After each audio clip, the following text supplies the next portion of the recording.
Halo sobat semua, jumpa lagi dengan Denbagose Channel. Bagaimana kabar sobat semua? Sebelum kita mulai cerita ini, ayo silakan subscribe, like, komen, share dan nyalakan loncengnya untuk mendapatkan notifikasi terbaru ketika Mimin upload videonya. Bab 1589, Kebencian yang Mendalam. Book.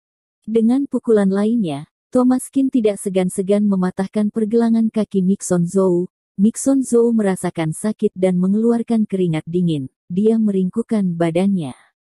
Tiba-tiba Thomaskin melihat ke belakang. Camerson Zhou sudah terbang ke arahnya.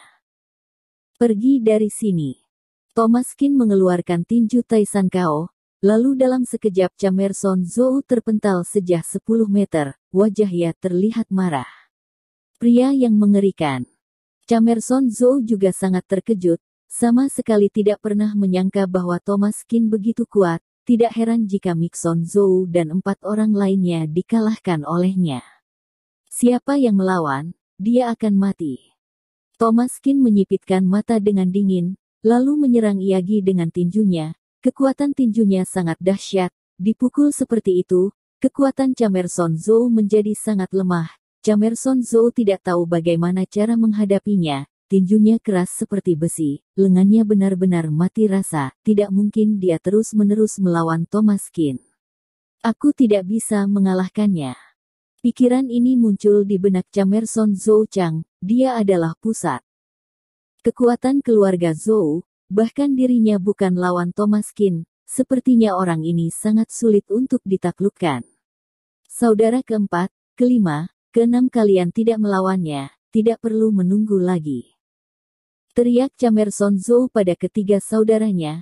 Saat ini mereka semua harus menyerangnya bersamaan. Dia sendiri sama sekali tidak bisa menahannya. Dan jika dia terus melawannya, Mixon Zhou tahu dia akan mengalami akhir yang sama. Mereka bertiga terkejut, tentu tahu bahwa Camerson Zhou tidak terkalahkan. Jika tidak, bagaimana bisa menyuruh mereka semua untuk menyerang Thomaskin sekaligus? Demi keselamatan, tanpa ragu-ragu, mereka pun ikut bertarung. Martabat keluarga Zhou tidak dapat diinjak-injak. Sekarang Mixon Zhou dan yang lainnya, satu persatu terjatuh, bahkan Camerson Zhou juga sedang perlahan berjuang melawan Thomaskin. Bisa dia juga terlihat sangat gugup. Bisa menyerang Thomaskin dengan berbagai jurus, ini adalah kemampuan terbaiknya. Keempatnya turun tangan untuk membuat keadaan menjadi stabil. Pertarungan ini 1 lawan 4, Thomaskin menyerangnya tanpa ampun, sama sekali meremehkan orang-orang Im. Sekelompok rendahan seperti ini sama sekali bukan iawannya. Teddy Zhou merasa ini berat, Camerson Zhou bukan lawannya, sekarang 4 orang sedang melawannya. Baru bisa sedikit membuat keadaan menjadi stabil. Sebenarnya siapa orang ini? Sebelum Teddy Zhou kembali tersadar, kekuatan Thomaskin menjadi sangat besar. Saat ini, dia meluncurkan serangan hebat ke arah Teddy Zhou dan lainnya. Camerson Zhou dan lainnya menangkis tinjunya. Mereka tidak dapat menghentikan pukulannya. Kekuatan orang ini terlalu besar, bisa menghancurkan apa saja. Segala taktiknya pun tidak berguna. Camerson Zhou merasa satu pukulan Thomaskin bisa langsung mematahkan kedua tangannya. Tanpa tersadar, dia mundur dari pertarungan, tapi Thomaskin tidak ada belas kasihan. Dia menendang dagu Camerson Zhou, lalu tubuhnya terpental, kehilangan semangat tempurnya. Camerson. Teddy Zhou berteriak marah, ketika mengangkat kepalanya, 3 anaknya yang lain, semuanya sudah dilumpuhkan Thomaskin, menendangnya, menahan kaki mereka di udara, menginjak kepalanya, sampai keluar cairan putih, tulang dan otot dipatahkan, lengan dan paha mereka meledak karena diinjak-injak Thomaskin. Sangat tragis. Tendangan terakhir ini untukmu.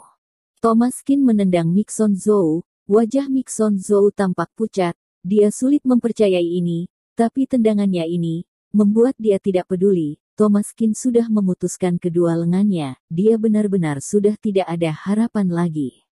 Dia juga sudah menjadi orang cacat, dengan satu tendangannya, daging dan tulangnya sudah menjadi kepingan, semua orang yang ada di situ pun muntah, daging dan darah itu bercampur menjadi kotoran. Mixon Zhou memutar matanya, Sekarang dia hanya ingin jatuh pingsan tidak sadarkan diri, tetapi Thomaskin sama sekali tidak memberikan kesempatan ini. Buk buk buk. Pukulan itu menghancurkan seluruh tulang di tubuhnya. Ah! Aku akan membunuhmu, bajingan ini, kamu sudah melukai banyak anggota keluarga Zhou, aku akan menghancurkan tubuhmu. Akhirnya Teddy Zhou marah. Bajingan ini terus menyakiti begitu banyak anggota keluarga Zhou, ini merupakan kebencian yang sangat mendalam. Di mana harga diri keluarga Zhou? Bab 1590 tenaganya sangat kuat. Sekarang baru menyesal, dari awal kenapa melakukan itu. Kalian pikir seluruh kota Donghai ini milik keluarga Zhou. Kalian sangat menyombongkan diri, sekarang kalian harus menanggung akibatnya. Kata Thomaskin, entah keluarga Zhou sangat marah, atau gemetaran, Thomaskin seorang diri bisa membuat mereka merasa sangat putus asa. Sepertinya hari ini aku harus memberimu pelajaran. Aku sudah 10 tahun tidak bertarung, jika aku tidak membunuhmu, keluarga Zhou pasti akan menjadi bahan tertawaan seluruh kota-kota Donghai. Kata Teddy Zhou dengan marah. Pria tua, aku sarankan kamu tidak melakukannya, aku tidak terbiasa menghormati yang lebih tua, jangan paksa aku mengalahkanmu sampai babak belur, dan mati begitu saja. Hari ini aku datang untuk menghabisi Mixon Zhou, jika kalian tidak menghargainya, maka aku tidak akan berbelas kasihan. Tatapan mata Thomaskin dingin seperti es. Sialan, kamu menghajar seseorang di kediaman keluarga Zhou milikku, dan masih berbuat seenaknya, kamu pikir kamu siapa?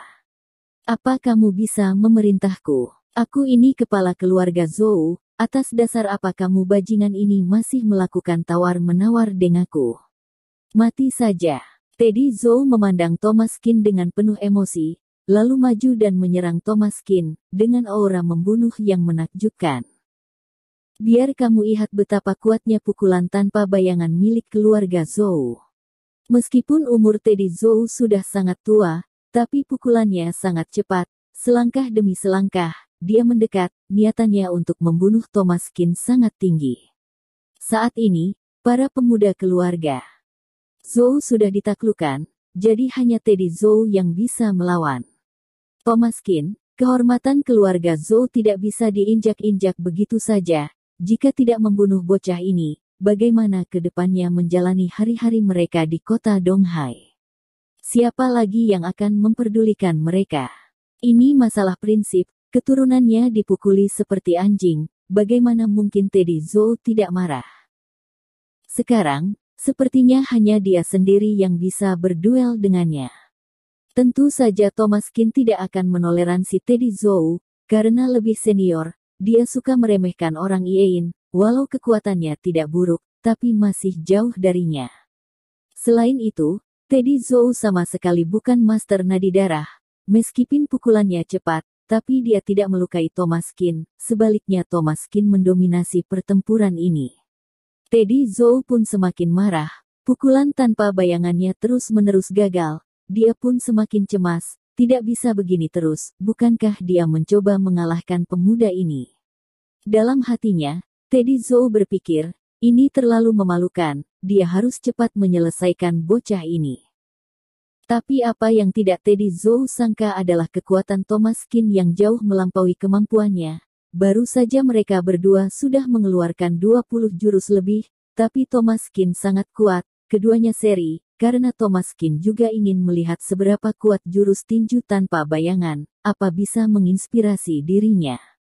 Setelah pertarungan ini, Thomaskin sudah familiar dengan tinju tanpa bayangan, walau bukan teknik tinju yang sangat kuat, tapi cepat.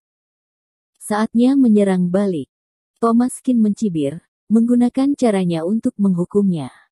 Dia menggunakan jurus tanpa bayangan untuk menghadapi Teddy Zhou. Teddy Zhou tampak terkejut, tidak menyangka jurus tinju Thomaskin lebih cepat darinya, lebih kejam, dan lebih mendominasi darinya. Bukankah ini jurus tanpa bayangan milik keluarga Zhou? Ekspresi Teddy Zhou berubah drastis, tetapi saat ini sudah terlambat. Tenaganya sangat kuat, Semenjak Thomas Kin melakukan serangan balik, Teddy Zhou tidak bisa membalik keadaan. Tinju Thomas Kin yang membabi buta mengenai Teddy Zhou, beberapa tulang Teddy Zhou dipatahkan Thomas Kin, sangat menyedihkan. Yang terpenting adalah usianya sudah lebih dari 70 tahun, dan masih berusaha sekuat tenaga dan bertarung dengannya. Bukankah itu berlebihan? Teddy Zhou dipukuli dengan sadis, lalu melarikan diri dengan panik. Keluarga Zhou pun tidak berani melakukan apa-apa. Masih tidak membantuku, teriak Teddy Zhou. Lalu semua orang keluarga Zhou, puluhan master langsung mengerumuninya. Bab 1591 cepat atau lambat, pembunuh akan dibunuh, mau bermain keroyokan denganku. Sampah seperti kalian ini sama sekali tidak pantas. Thomas Kin mencibirnya. Berhadapan dengan puluhan master dari keluarga Zhou, ekspresinya tetap tidak berubah, malah dia menjadi lebih bersemangat. Saat ini, bahkan kecepatannya bertambah, sekali serangan, dapat menekan semuanya, tidak ada yang bisa menerima serangan Thomas Kin. Di hadapannya, keluarga Zhou seperti kumpulan orang lemah, Thomas Kin sama sekali tidak segan-segan, dan membunuh mereka, satu demi satu pun terkulai jatuh, terdengar jeritan memilukan. Tidak ada orang yang bisa melarikan dari serangan Thomas Kin. Mereka terus mengalami patah tulang, otot mereka tercabik-cabik, semua itu luka yang fatal, bukan hanya patah tulang biasa. Dengan kekuatan Thomas Kin, bagaimana mereka bisa menahannya? Tidak sampai 5 menit, puluhan orang sudah terbaring di tanah dengan bersimbah darah, kecuali para wanita yang melihat adegan itu dengan gemetaran. Tidak ada pria yang bisa berdiri lagi. Pada saat itu, Teddy Zhou benar-benar merasa frustasi. Dia tahu bahwa kali ini keluarga Zhou sudah berakhir, benar-benar memalukan. Hal yang baik tidak mudah diketahui, hal yang buruk menyebar dengan cepat, tidak butuh waktu lama sebelum akhirnya keluarga Zhou akan menjadi bahan tertawaan seluruh kota-kota Donghai. Sampai saat itu tiba, tidak ada tempat di mana keluarga Zhou bisa berdiri lagi.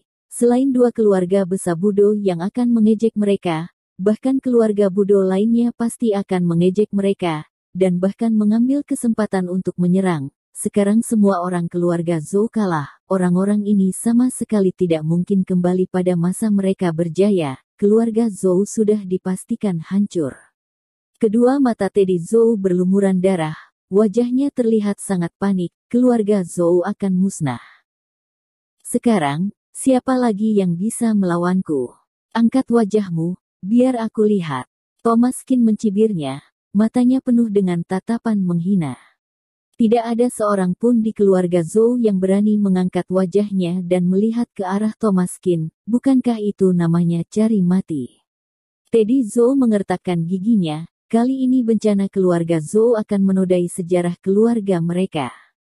Bocah, kamu akan menyesal. Tunggu sampai cucuku kembali, kamu pasti akan merangkak di kaki keluarga Zhou-ku, kata Teddy Zhou dengan kejam. Benarkah? Kalau begitu aku mungkin tidak sabar menunggu hari itu tiba. Hari ini anggap saja sebagai pelajaran untuk keluarga Zhou, aku yang akan memutuskan nasib Mixon Zhou. Thomas Kin tidak membunuh anggota keluarga Zhou lainnya, lagi pula, tidak semua orang pantas mati. Jika dia membunuh begitu banyak orang, maka Ervandi Sun akan ikut terlibat. Sampai saat itu, Thomas Kin tidak akan merasa nyaman. Thomas Kin tidak peduli dengan hidup dan mati orang-orang ini, tapi dasarnya, tidak ada bedanya dengan bunuh atau tidak membunuh mereka. Semua orang sudah dipukuli sampai menjadi cacat, walau nanti mereka sembuh pun, mereka menjadi orang lumpuh. Tapi Mixon Zhou harus mati. Jangan bunuh aku. Jangan Thomas Kin, kamu tidak bisa membunuhku. Mixon Zhou sangat ketakutan dirinya akan mati, dia terus menopang tubuh dengan tangannya, dan bergerak mundur, matanya terlihat sangat ketakutan. Thomas Kin terlalu kejam, terlalu kuat, dia memberi pelajaran kepada semua orang keluarga Zhou. Saat ini Mixon Zhou baru mengerti, ternyata sebenarnya Thomas Kin datang untuk membunuhnya.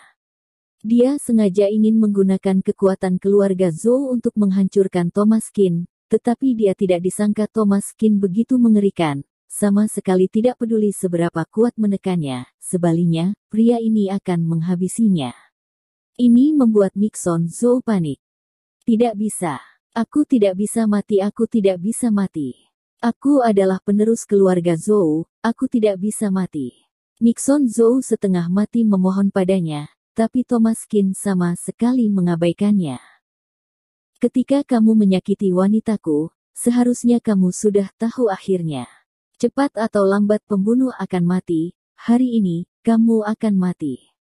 Jika mau disalahkan, salahkan dirimu, karena kamu yang memulai.